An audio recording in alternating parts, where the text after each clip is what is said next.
भारतीय नौसेना अधिकारी विनय नरवाल की पत्नी हिमांशी ने जब हृदय विदारक विदाई देते हुए तिरंगे में लिपटे उनके ताबूत को गले लगाया तो हर किसी की आंखें नम हो गईं। इस जोड़े की शादी 16 अप्रैल को हुई थी और वह जम्मू कश्मीर के पहलगाम में हनीमून मनाने गए थे। किसे पता था कि आतंकवादी नरवाल की उनकी पत्नी के सामने बेरहमी से हत्या कर देंगे।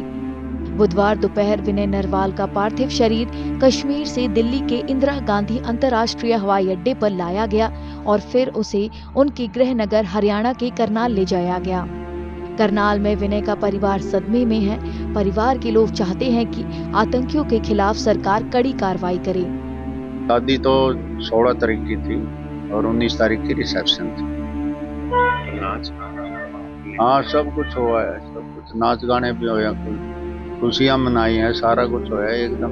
आज 3 दिन के बाद ये मातम फैल गया। बता रहे हैं स्विट्जरलैंड जाने का प्रोग्राम था। हाँ, छुट्टी नहीं मिल पा रही थी।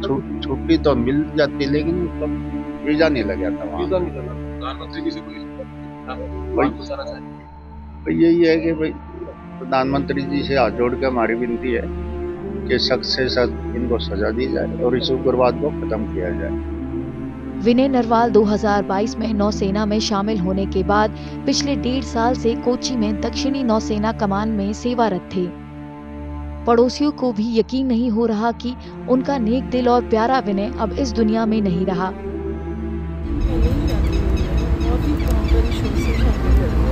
10 दिन तक सेलिब्रेशंस चलते रहे। हमारी एक ही दीवार है। बहुत ही प्यारा बेटा, इतना प्यारा मेरे बच्चों के साथ ही पड़ा हुआ है। बहुत मेहनत करके एग्जाम्स दिए, उसने नेवी के टेस्ट क्लियर करे, गवर्नमेंट जॉब पे डिफेंस क्लास 1 ऑफिसर है। आई मीन था हनीमून के लिए प्लान कर रहे थे स्विट्जरलैंड जाने की, बट मिली नहीं छुट्टी। तो दे प्लान के दिल गो टू कश्मीर। नौसेना अधिकारी का पार्थिव शरीर करनाल पहुंचने पर बड़ी संख्या में लोग उनके घर पहुंचे। हर कोई उनके अंतिम दर्शन करना चाहता था। फूलों से सजे उनके ताबूत को घर लाए जाने पर लोग भावुक हो उठे। उनके सम्मान में नारे हवा में गूंजने लगे।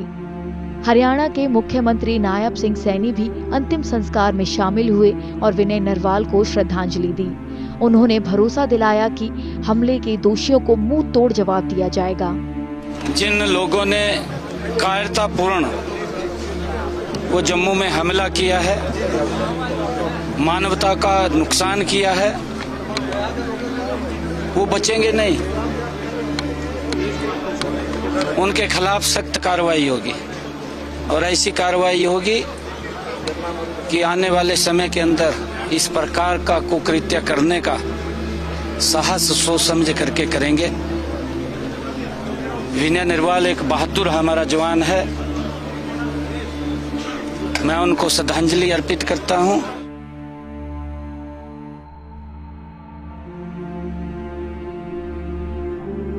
नौसेना अधिकारी विनय को बंदूकों से सलामी दी गई। हर कोई भावुक दिख रहा था और उनकी आंखों में आतंकियों की कायराना हरकत का गुस्सा भी साफ दिख रहा था। वे भरे मन से अपने चहेते विनय को आखिरी विदाई देते दिखे। अगर आप ये वीडियो YouTube पर देख रहे हैं तो हमारे चैनल को सब्सक्राइब करें और बेल आइकन को दबाना ना भूलें। अगर आप Facebook पर ये वीडियो देख रहे हैं तो हमारे पेज को लाइक करें।